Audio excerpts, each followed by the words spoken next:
semuanya, kembali lagi bersama saya Puja di channel Rais Buryete. Jika channel ini bermanfaat jangan lupa klik like, komen dan subscribe karena subscribe itu gratis.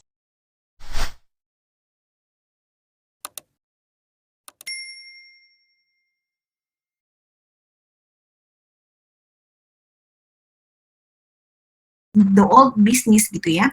Teman-teman harus misalnya membranding satu perusahaan teman-teman harus bikin flyer gede-gedean gitu, harus membayar flyer untuk pembayaran flyer dan lain sebagainya secara besar-besaran. Dan juga teman-teman harus misalnya ngeprint print out satu flyer terus nanti dibagikan. Nah, dan itu kan akan sulit sekali ketika teman-teman mensebarkan satu flyer dari satu kota lalu akan sampai di katakanlah di Papua, sedangkan teman-teman di Lubuk Linggau gitu, akan susah banget kan. Tapi beda ketika kita melakukan broadcast kepada teman-teman kita yang kemungkinan nanti teman kita nge-share ke temannya lain itu akan men-share ke temannya lain, sampailah nanti berita kita tadi atau promosi kita tadi sampai ke wilayah-wilayah yang out of expected, jadi di luar dari expectation kita, jadi di luar ekspektasi kita. Kita nggak mikir kalau bahwasanya ini promosi kita ini akan dikirimkan sampai ke Papua misalnya, ternyata nyampe karena pesan berantai tadi gitu ya.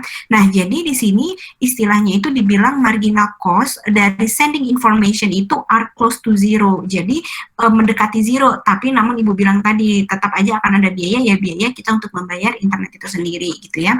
Oke, nah terus di sini ada yang keempat adalah perubahan kecepatan perubahan. Jadi kecepatan perubahan ini dengan menggunakan internet telah meng-speed up, bahasanya itu mempercepat dari proses transaksi itu, dan juga telah men-raise atau meningkatkan sebuah expectation dari customer-nya itu sendiri. Jadi pelanggan, ekspektasi dari pelanggannya, contohnya misalnya bagaimana sebuah perusahaan itu merespon waktu dalam merespon apa yang ditanyakan oleh customer-nya. Nah, coba tanpa internet, ketika customer itu ingin melakukan komplain, mereka harus telepon ke customer service kan.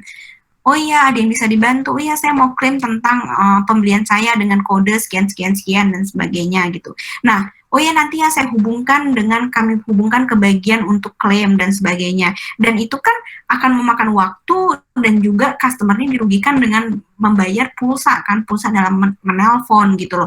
Nah, coba teman-teman bayangin ketika ada bot chat masuk ke websitenya, terus bot chatnya bilang, halo selamat pagi, ada yang bisa kami bantu dan sebagainya. Nah, nanti kan dengan menggunakan jaringan internet bisa tersolve, atau misalnya tanpa menelpon sudah bisa di-solve, atau nanti dari pihak company-nya sendiri, oh ya dengan ini nanti kita akan kontak balik dan lain sebagainya. Ada satu cerita pengalaman Ibu sendiri.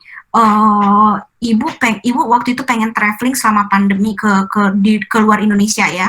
Nah, Ibu nanya syaratnya apa di destination country, negara yang emang Ibu tuju, karena kan dengan pandemi akan berbeda gitu ya, regulationnya. Kalau misalnya yang dulu kita itu kalau berangkat tinggal butuh paspor dan visa doang. Nah, tapi banyak banget negara yang butuh karantin, terus juga butuh PCR, terus juga ada yang membutuhkan sertifikat dari vaksin, dan vaksinnya juga vaksin-vaksin tertentu gitu ya. Nah, long story short, Ibu tanya, Ibu email ke mereka, Ibu telepon nggak diangkat representatifnya di Jakarta, terus Ibu email juga nggak dibales, udah lebih dari 3 kali 24 jam. Nah, akhirnya Ibu berpikir, oh mungkin di media sosial, dan it happens dengan media sosial sebagai salah satu jaringan gitu ya, salah satu pipes-nya, pipa-pipa yang menyalurkan kepada customer-nya itu sendiri. Ibu kontak melalui Twitter, Ibu tanya, ini saya mau dengan penerbangan ini atas nama ini, saya mau ke negara ini, saya mau menanyakan untuk PCR-nya itu saya harus di rumah sakit mana, apakah boleh rumah sakit mana aja selagi mereka menyediakan PCR, atau rumah sakit yang memang dipilih dari government yang negara yang Ibu tuju pada saat itu, Qatar negaranya. Nah, terus Ibu tanya dia, akhirnya mereka tuh merespon dalam waktu kurang dari 1 menit. Coba bayangin teman-teman, ibu sudah telepon nggak diangkat, ibu sudah email nggak dibales 3 kali 24 jam gitu. Sedangkan menggunakan media sosial, si Qatarnya tadi langsung membalas. Jadi dari airline-nya Qatar tadi langsung membalas, oh PCR-nya boleh di mana aja selagi laboratorinya itu di bawah Kementerian Kesehatan Republik Indonesia katanya dan sebagainya. Nah, di sini teman-teman bisa bayangin kan, jadi adanya kecepatan perubahan dalam mentransfer informasi sehingga customer-nya feeling satisfied. Jadi merasa customer-nya itu merasa satisfaction, puas gitu loh dengan adanya penggunaan jaringan internet dalam menjawab pertanyaan, dalam komplain, dalam misalnya ada pertanyaan yang memang benar-benar urgent yang memang harus dijawab oleh dari company-nya itu sendiri gitu ya.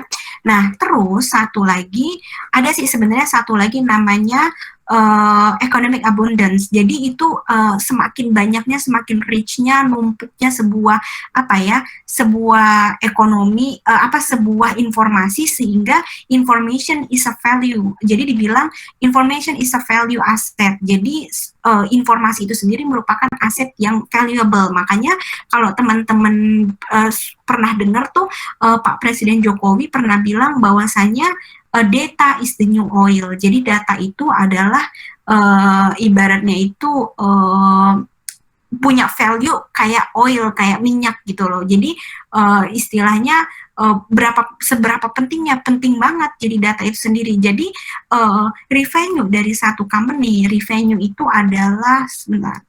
adalah pendapatan atau income gitu ya, yang dihasilkan dari satu company itu bisa dibuat dengan mendiseminasikan sebuah informasi based on its value to customer. Jadi kalau misalnya teman-teman merasa, oh customer tuh butuh informasi ini loh, dan teman-teman melakukan diseminasi ini artinya mempublikasikan, memberikan data, memberikan informasi kepada orang-orang yang membutuhkan secara ke publik ya gitu ya, maka teman-teman akan bisa mendapat revenue dengan data-data yang teman-teman berikan kepada customer itu sendiri. Nggak usah jauh-jauh, contohnya ketika teman-teman itu memberikan satu informasi di YouTube. Nah, gini, misalnya teman-teman punya satu YouTube channel. Nah, YouTube channel itu teman-teman membagikan satu informasi, misalnya, oh saya ini specialize untuk tutorial misalnya Photoshop.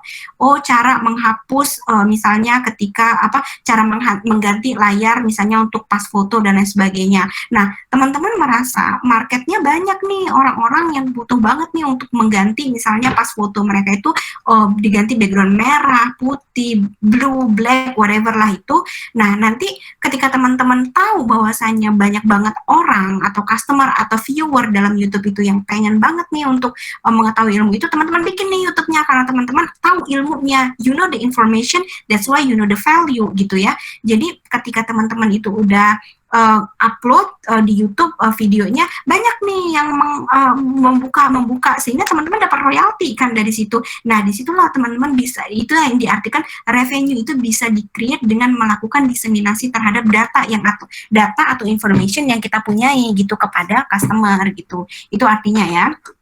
Oke, di sisi lain berikutnya adalah merchandise exchange atau kalau di sini pertukaran barang dagangan. Nah, jadi dengan internet juga internet itu sendiri juga menyediakan provide the mechanism of displaying the huge array of product. Jadi mereka itu memberikan produk, terus juga mendeliver services tanpa tanpa mereka itu mengeluarkan uang gitu loh, ketika mereka itu harus mendisplay produk-produknya itu di dalam tradisional toko, traditional store atau toko tradisional. Nah, jadi coba teman-teman bayangin berapa banyak uang yang harus dikeluarkan seorang pedagang di dalam old economy dengan new economy. Nah, di sini teman-teman bisa bedain loh, kalau misalnya expense-nya atau pengeluarannya harus sewa ruko, harus sewa pegawainya, terus juga harus punya barang-barang yang di-display, terus juga harus bayar pajaknya, terus juga harus bayar water, harus bayar listrik untuk AC dan lain sebagainya untuk customer comfortable biar customernya nyaman dan lain sebagainya gitu.